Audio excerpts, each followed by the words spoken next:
Hi, this is Bruce, and this is a follow-up to the last video I made regarding Richard Krauss and LDL and HDL cholesterol.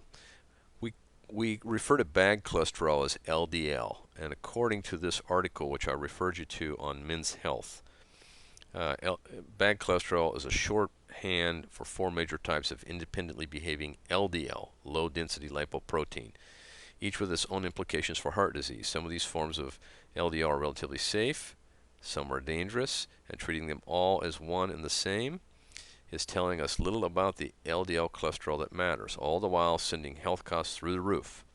Now it comes in four basic forms, big and fluffy known as large, and then there's medium, small, and very small.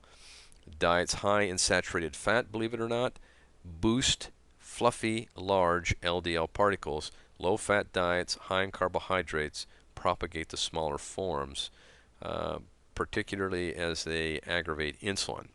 Okay, so typical LDL tests don't let you know about this because LDL is calculated, not measured. It's been one of my gripes the whole time, is they're chasing a calculated value, which is derived from taking total cholesterol, subtracting your HDL, and then dividing triglycerides by 5 and subtracting it from the result of subtracting HDL from total cholesterol. So it's total cholesterol minus HDL minus triglycerides divided by 5.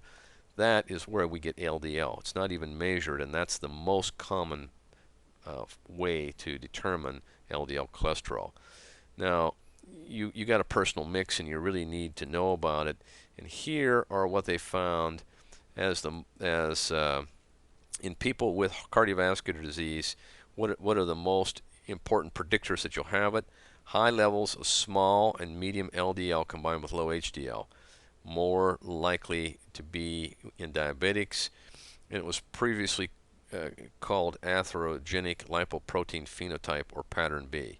Low HDL levels and high total LDL levels. Measured LDL levels, not calculated.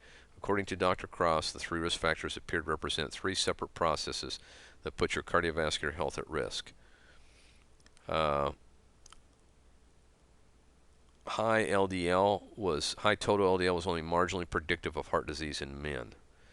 Nowhere to be seen, of course, is a total cholesterol number doctors have been bashing us over the head with for decades. Turns out that number is not a useful predictor for individuals. Okay, LDL cholesterol is used as a marker for heart disease. It's not a perfect marker, and the particle story is part of the reason for that. In other words, when you tease apart the subsets of LDL that are preferentially involved in heart disease, total LDL is a less reliable biomarker. All right, so, and statins don't really cure this problem. A higher LDL cholesterol reading, for that matter, could simply mean you're a healthy person who has learned how to build an amazing sauce out of wine, garlic, shallots, butter, and heavy cream. Cholesterol is a natural substance your body produces for a variety of uses. It is carried through the body in three containers, LDL, HDL, and VLDL, that deliver it to cells along with triglycerides. The average man reasons that the cholesterol in his scrambled eggs must surely end up in his arteries somehow, and this makes him do things like order egg white omelets for breakfast.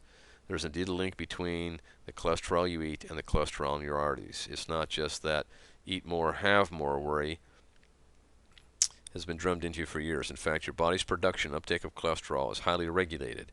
Eat a 6-egg omelet and your body simply produces less cholesterol because of the dietary onslaught. There's a very weak connection between LDL cholesterol we measure and dietary cholesterol. Dietary cholesterol is not the same as blood cholesterol. He adds that the 200 milligrams of cholesterol most people eat every day is nothing compared with the 800 milligrams our bodies produce. All right, I've got just a few seconds, and I'm going to post this to the blog. The most important takeaway here is cut the carbs down, don't be afraid of fat, and keep your calories low. All right, do it. Exercise also is very, very important, and not just running, but all forms of exercise. Anything from as sedentary as Qigong, which is very slow and easy, to marathoning, to weightlifting, all done in moderation are helpful. Exercise, eat, don't be afraid of fat, and get those carbs down. Get the weight off. Bye.